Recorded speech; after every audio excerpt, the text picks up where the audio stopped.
So our next item, we start our information items. We have one of those this evening, and that is, as Trustee Kelly alluded to, our student conduct report. Dr. Swift, do you want to start us off?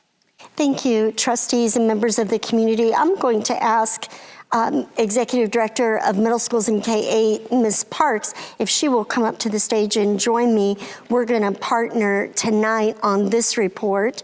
And our other two executive directors are both engaged in professional learning this evening, and they will rejoin us at our next board meeting. But Ms. Parks and I actually are going to, I believe we're going to do an excellent job, don't you, Ms. Parks?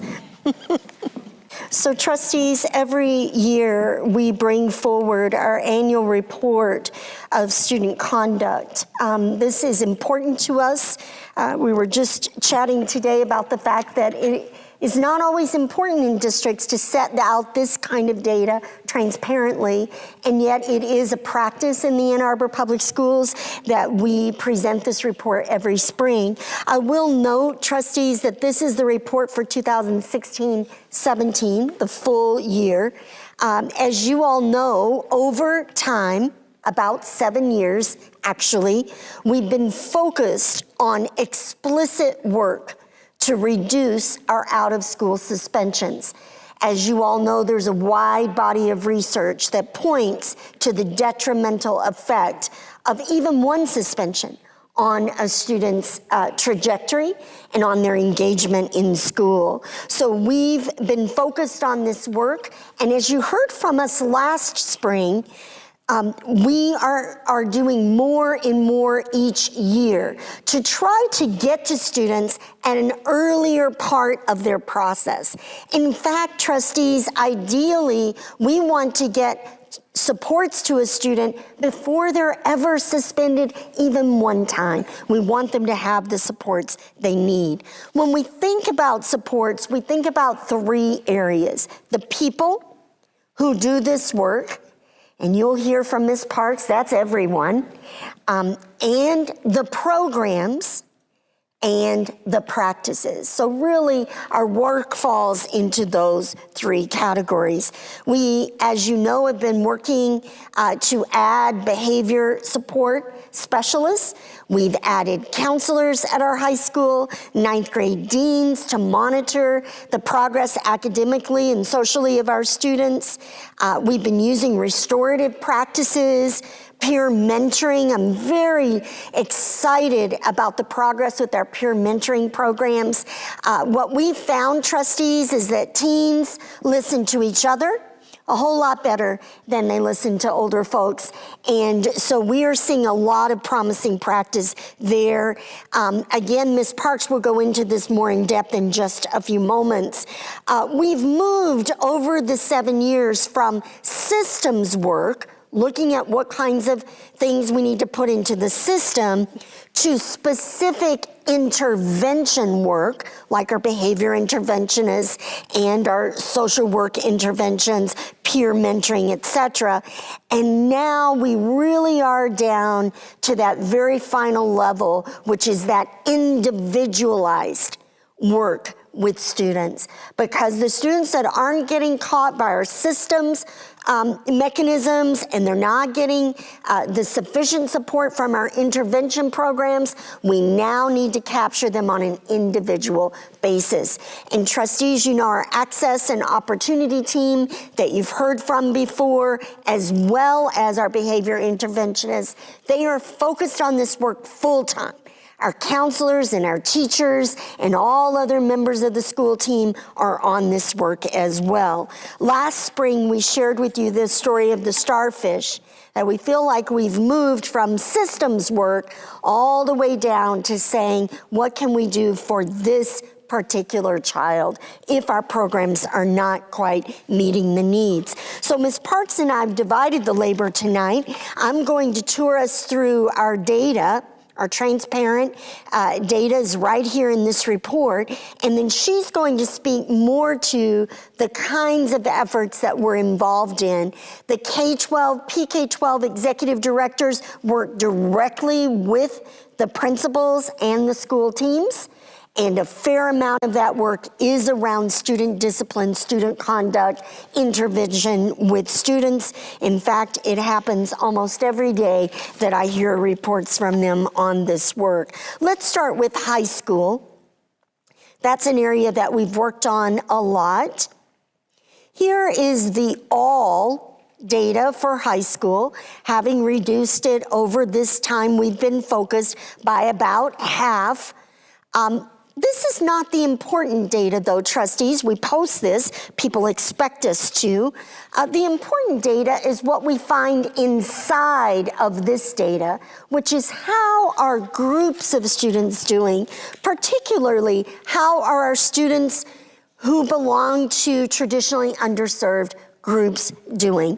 Here's a single slide. You may have to let your eyes focus for a minute, but you can see there that that reduction of about half, that trend continues with our African American and our other groups. The other areas a little bit less than that. Although that trend continues, reducing about half, you can see that we have significant disparity, and we'll be talking more about that because that's a focus. The next set, and trustees, you have these charts in between. In the past, you've asked us to see these charts because they represent the actual numbers, not the percentages. So we'll move on to the second half of the groups. These are our students organized by the other groups that we're focused on: special ed, economically disadvantaged, male and female. And you can see we have not met that reduction by half with our students who have IEPs. We have with our poor students just about done that, and also with males and females. So work with our special needs students. I'm happy to see Ms. Dirksen here tonight. We're very much focused on what supports and interventions they need. So if we take a snapshot of where we are today, slide 7, trustees, is a nice look, an accurate look of where we are, and we can see our highest suspension rate at high school is with special needs students, with economically disadvantaged students, and with African American students. We have a focus on those areas as well as our boys, and we know that that is an area that we need to keep an eye on as well. The next slide just references us to where we started and where we are today. We're not proud of where we started. We're not finished with our work now. We have a lot more work to do, but we are excited that we've seen reductions and we continue to hold those reductions. And now we need to get at removing the disparities. So the progress continues on this work. The next few slides, trustees, show you 4 of our groups in comparison with their non-group. So on this slide, you see students who have special needs versus non-special education students. This is a picture that is attention-getting because we see that students with special needs at high school are more than 4 times as likely to experience at least one suspension during the school year. This remains an area of focus for us. The next group does the same comparison for students of economic disadvantage versus those who are not. And you can see here, a student from poverty is 3 times, little more than 3 times as likely to be suspended as a student not from poverty. And then we see it now with males and females. That data has remained at about double. And you can see when we started, it was just about 4% and 8.5%. So we've pretty much sustained the relationship between the numbers, but the percentages have reduced over time. Let's take a look at middle school. There's some significant data to point to how important it is that students emerge from middle school without ever having experienced a suspension. And you can see here along the trend of the time that we've been working on this, that our all group has experienced a really healthy reduction. We're down to about a third of the rate of suspensions that we had when we began this work. Let's look, though, more revealingly at the subgroups. Our African American students, tremendous reduction, but you can see right there is an area of concern that we still have a disparity.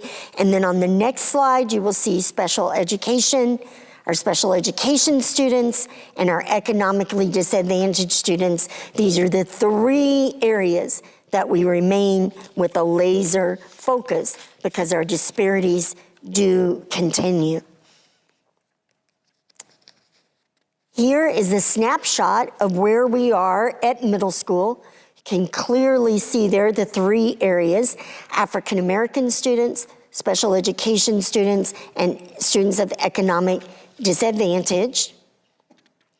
And there is the snapshot of the beginning of this work to now. And here we are with those comparisons again, this time for middle school. You can see special education versus non-special education. Again, more than 4 times as likely. Economically disadvantaged. This is a little bit better of a picture at middle school, trustees, than it is at high school. And so the principals and the executive directors and I are discussing, and our cabinet leadership team, that dynamic is that it is improved at middle over high school.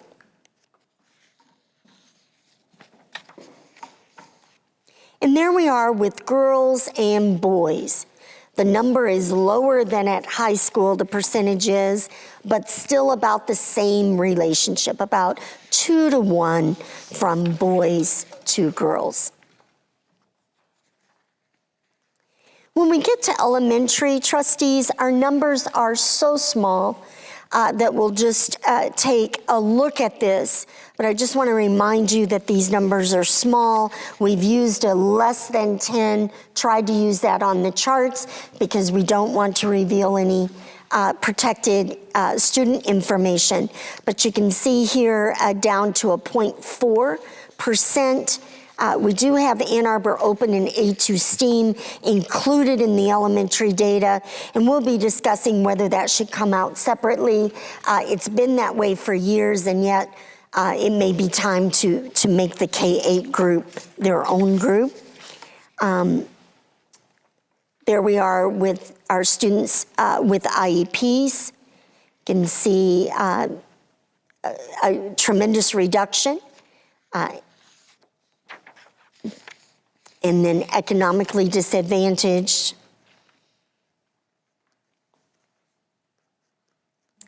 Very good. So the question then is, how did we get to this point, and what are we doing as we review this data and prepare to move forward? The PK-12 executive directors have been busy working with this data. They brief their principals every month. They discuss their progress. They discuss their challenges. Trustees, we've never lived in a more challenging time. This is my 30th year in public education, and I will share with you, it has never been more challenging in terms of what our students experience and what they face each day.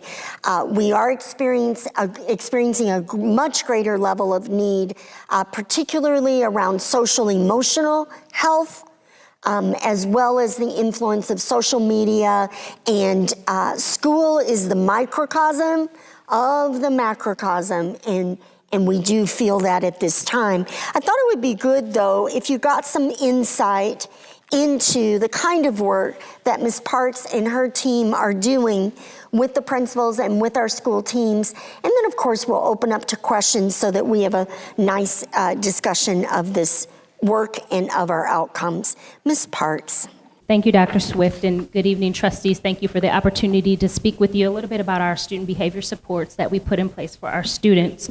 So all of our supports that we implement to support our students around behaviors and their needs stem from our shared values, and we have these values as a system, so preschool through 12th grade, and those values are around equity, so providing every student with the supports and the opportunities that they need every day to develop skills for success, developing relationships and working to build those strong staff-to-student relationships, and a progressive model of behavior intervention and discipline so that we're not starting at the maximum level of discipline for students, that they progress towards a model of intervention if they have repeated patterns of conduct that need addressing.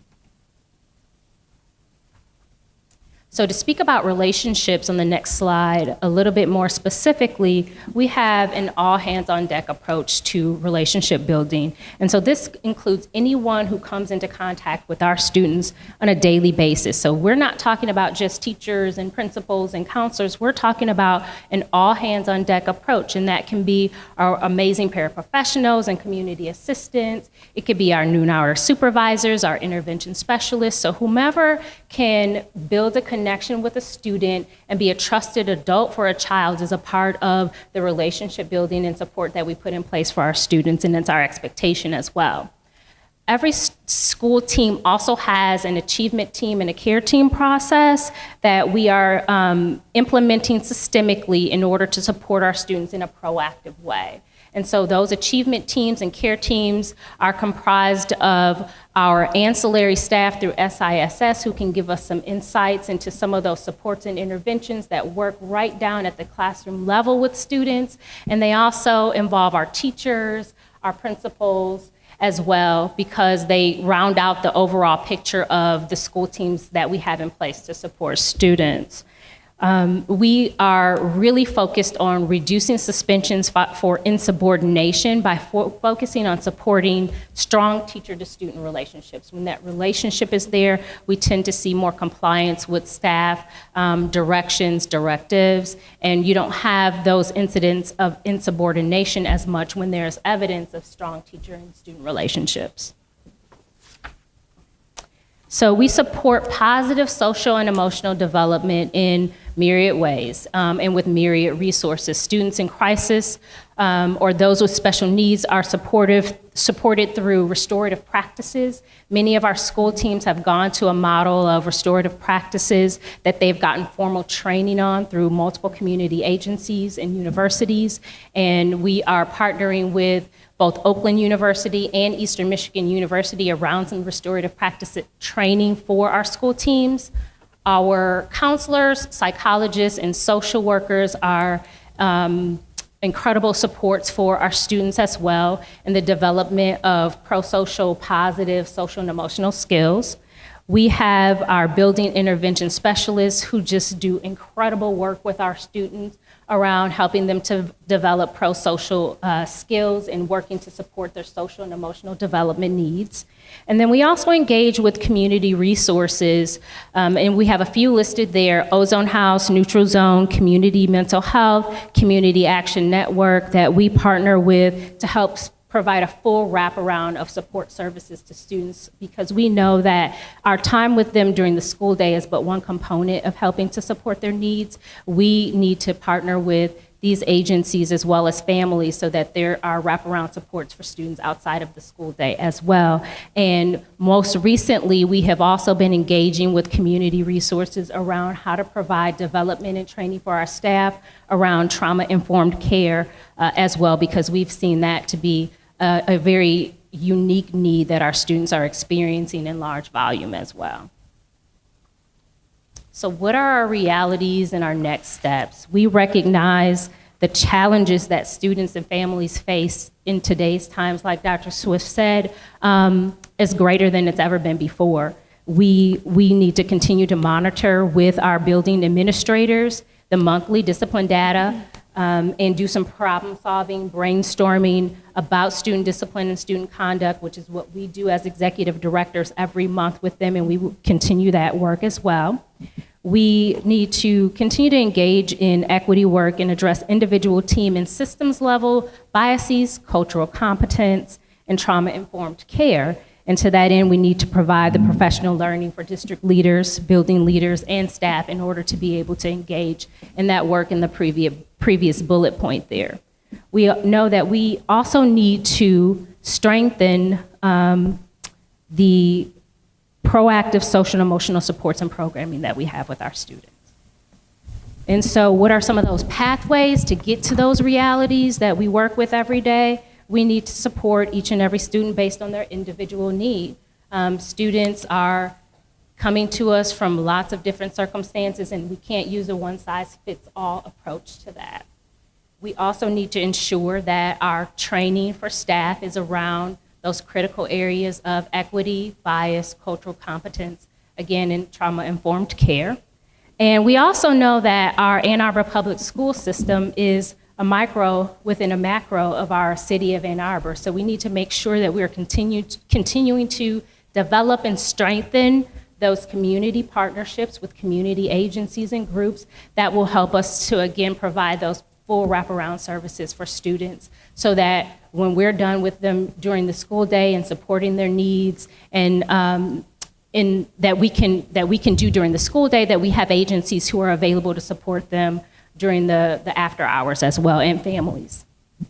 And so at this time, we can entertain whatever questions you might have about some of the information that we've shared. Thank you, Ms. Parks. Thank you. Thank you so much for this report, Ms. Parks. Very well done. Thank you Dr. for the Swift. opportunity. Absolutely. Thank you.